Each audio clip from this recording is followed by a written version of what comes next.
Yeah, St. John's lost R.J. Lewis Jr. and some key starters, but Rick Pitino hit the portal early to reload the roster. So let's bring in Zach Braziller to talk all things Red Storm basketball.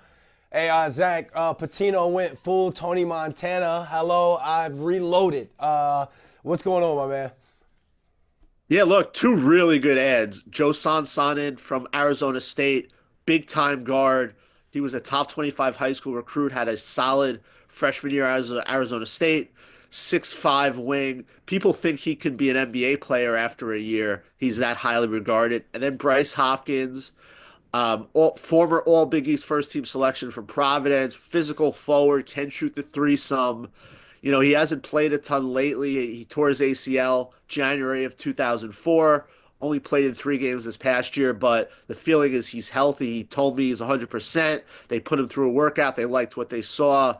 Two guys that, are potential all league players to go along with Zuby Ejiofor. A really, really good start here to the portal.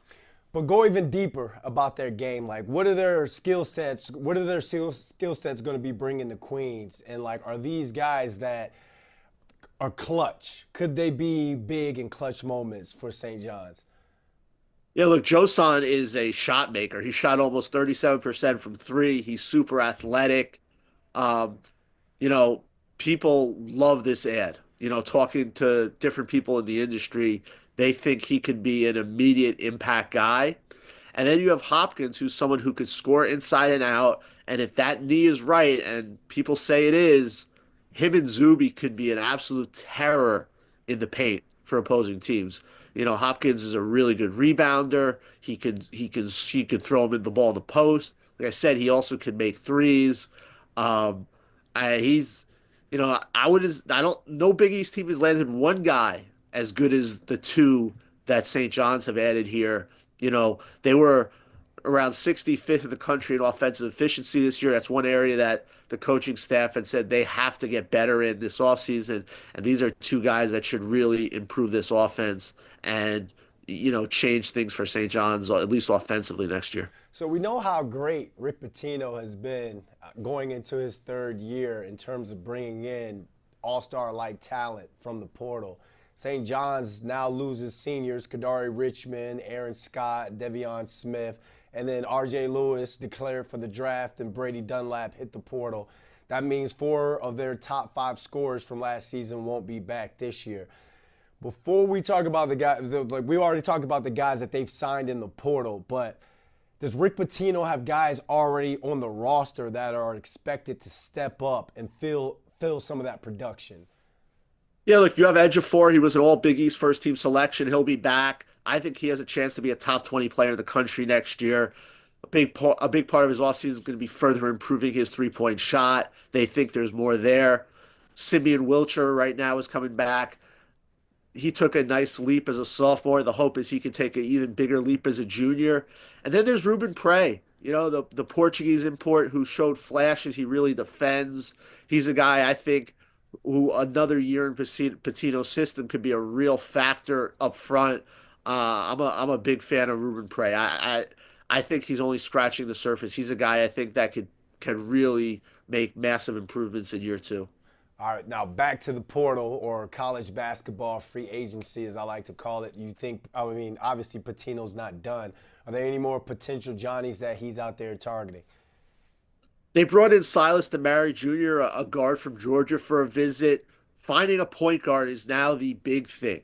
You mentioned Richmond and Davion Smith out of eligibility and moving on. They need to find a point guard. DeMary is more of a combo guard, but he's obviously someone they really like. There are going to be more, point guards to hit the portal. There are a few of them in there right now, but that's the key right now to the rest of this offseason. Look, they're going to find another shooter. They're going to probably get another wing like in the mold of Aaron Scott, but they need that point guard for next year, and a lot of teams do.